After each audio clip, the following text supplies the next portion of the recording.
The year is 1999, and a huge ensemble of artists are getting together to record a record. Names such as Tom Waits, Mudhoney, Robert Plant, Beck, among others, are playing all of the tracks off of a little-known record of the 60s. That record's name is Ore, and the artist responsible for it was at that moment laying on a hospital bed in the Dominican hospital in Santa Cruz, California, fighting for his life, having recently been diagnosed with lung cancer. Just a couple of days shy of his 53rd birthday, on the 16th of April 1999, he passed away, shortly after hearing the record made in his tribute. His name was Skip Spence, and this is his story. Children are sharing, little love's loving, all boys and all girls. Alexander Lee Spence Jr. was born on April 18, 1946, in Windsor, a Canadian city in the province of Ontario. At age 10, he received a guitar as a gift from his parents, and he immersed himself into music. When Alexander was in his early teens, the Spence family relocated to San Jose, California, where Spence Sr. started working in the aircraft industry. Spence Sr. had been a musician at one point, and used to play in clubs along the Route 66. Little Spence got to see how the American musical landscape was changing from an early age, and he decided that he wanted to be a part of this new wave of artists.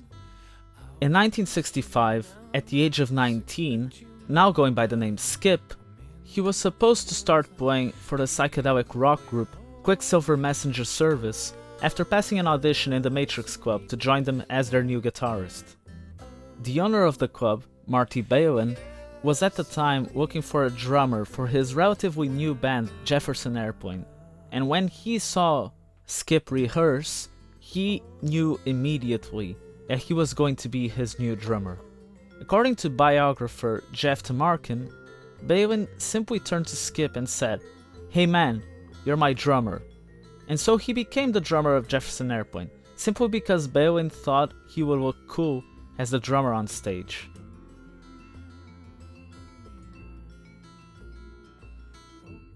In spite of having little to no background in drumming, it only took a couple of weeks for Spence to become a capable drummer. A couple of months later, he made his debut as the group's drummer in September of 1965.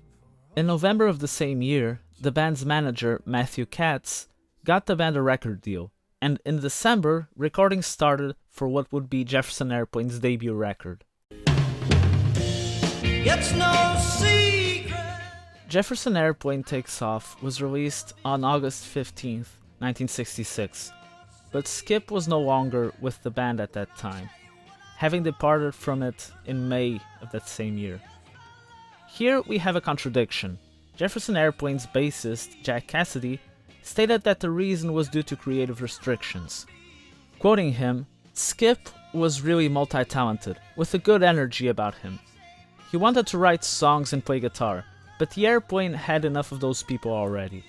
On the other hand, according to Far Out magazine's article, whose link will be in the description below, the reason for his firing is that he ditched Jefferson Airplane during a tour to go on a hedonistic trip to Mexico with some groupies of his. According to the article, this wasn't the only time that had happened, and the group had to cut him off financially from time to time to make him return from his several drug-fueled escapades. But alas, this behavior was only a sign of things to come.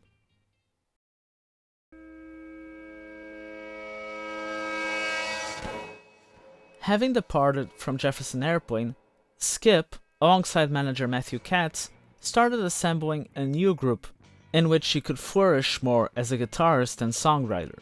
And so Moby Grape was formed, the other members consisting of lead guitarist Jerry Miller, rhythm guitarist Peter Lewis, bassist Bob Mosley, and drummer Don Stevenson.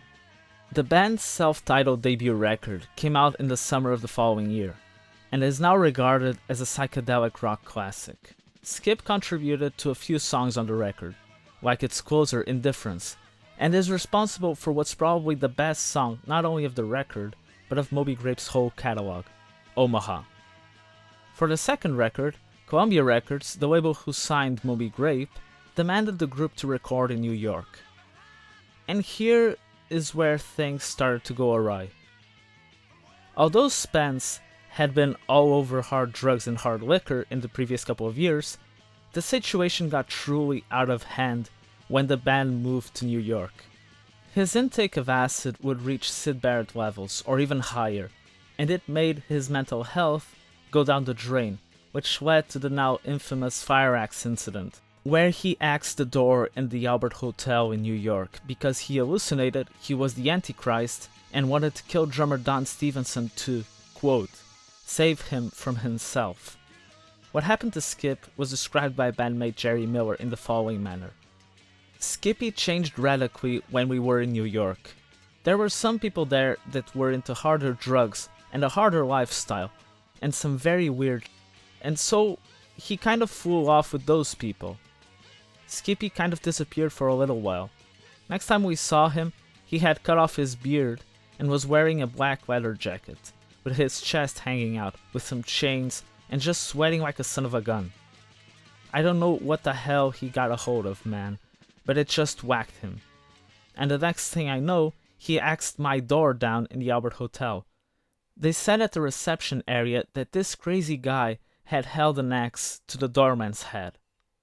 Stevenson fortunately was not in his room, but instead of stopping, Spence entered a taxi and headed towards the studio where the group was recording. The only people there were the group's producer, David Rubinson, and engineer Roy Haley. Quoting Rubinson, Jerry and Don called me and said, David, Skip's coming to the studio to kill you. So we locked the doors, then called security. Skip arrived in a taxi with an axe and his pajamas. I was waiting for him in the front of the studio. I had no idea what to do, but I just walked over and talked to him. Come on, man, you'll be okay. It'll be okay. He was scared, wild-eyed. Somehow, he let go of the axe, and the only thing I could think to do was to call the police and have him take him to Bellevue. After the attack, Rubinson pressed charges, and Spence was admitted into the psychiatric ward of Manhattan's Bellevue Hospital in June 1968. But whose socks were you, darling? Spence spent 6 months in Bellevue. In the meantime, he was diagnosed with schizophrenia. He spent his days in Bellevue writing new songs, and when he got out, he told Rubinson that he wanted to record them. According to Skip Spence's bio in Last FM, on the day of his release from the hospital, he drove a motorcycle, dressed in only his pajamas, directly to Nashville. Rubinson had sent him there to record with engineer Mike Figlio, a friend of his. The only instruction he gave him was to keep the recording equipment on at all times, and that's precisely what happened during a week. Spence sang and played all of the instruments in the record. 30 songs were recorded, of which 12 were selected by Spence as demos for a future album. Rubinson simply took the 12 tracks to Columbia when he got a hold of them, and then Ore was released in its lo-fi aesthetic.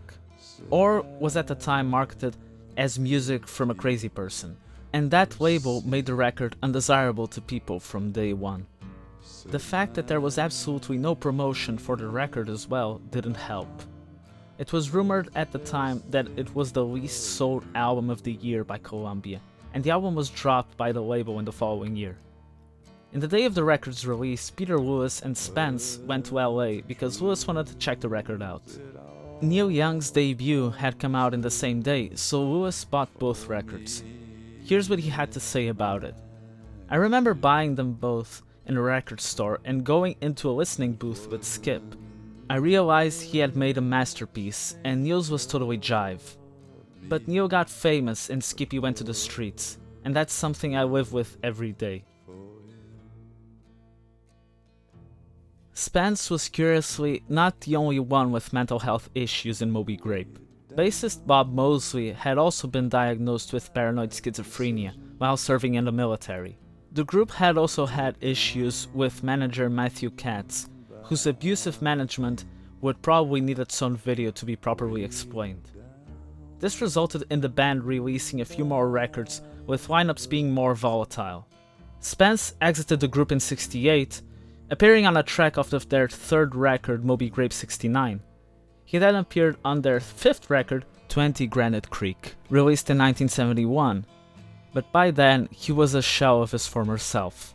According to Rubinson, by this time Skip was really far gone. He was a heroin addict, but he found this house in San Jose, and we all moved in.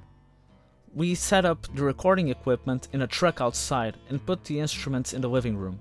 He was the energy that drove it, but he was so junked out that he couldn't really participate. I wish I could say that Skip Spence recovered after the group disbanded in 1971, but that wasn't really the case. He played a couple of times in the 70s and 80s in Moby Grape reunion shows, but for the most part, he split his time between the streets and psychiatric wards, his homelessness often due to alcoholism and other drug addictions. In the 90s, according to Peter Lewis, he spent his last few years living in a trailer in Capitola, a small coastal town in the Santa Cruz County, and that's where he lived until he was taken to the hospital in 1999. In the meantime, his only solo record, Or, became more and more well known as a cult classic. Eventually, it was re-released in 1991 by Sony, the first of many re-releases. Nowadays, it has entered several lists of the greatest records of all time, and Skip Spence is seen as a pioneer of lo-fi, and for the genius that his fellow musicians at the time knew he was. Finally, I want to leave you with the words of David Rubinson, because I feel they encapsulate exactly what I want to say. Quoting him, "Skip had these demons, these incredible contradictions in his life and personality. Whatever drug he took, the walls came down and he had unlimited access to what was raging within him. So I don't blame the drugs, but that was the key that unlocked the door. I read a lot of stuff in the press about him being crazy, but he was not. He was desperately in touch with the biggest realities in the universe. Somehow, he could see and feel things that were enormous, meaningful, global, and he suffered from that because it was so painful. He was saying in Or, I am showing you everything, every ounce of my vulnerability. And that's a fantastic legacy to leave, because it should inspire us all. Hope you all enjoyed this video. If you did, please leave a like and consider subscribing, turning on notifications, and following me on Twitter if you want to be notified when similar videos come out in the future. The link for the Twitter will be in the description below. And that's it. My name is Joe Fiki Fiki, and I'll see you later on with another video. Bye bye.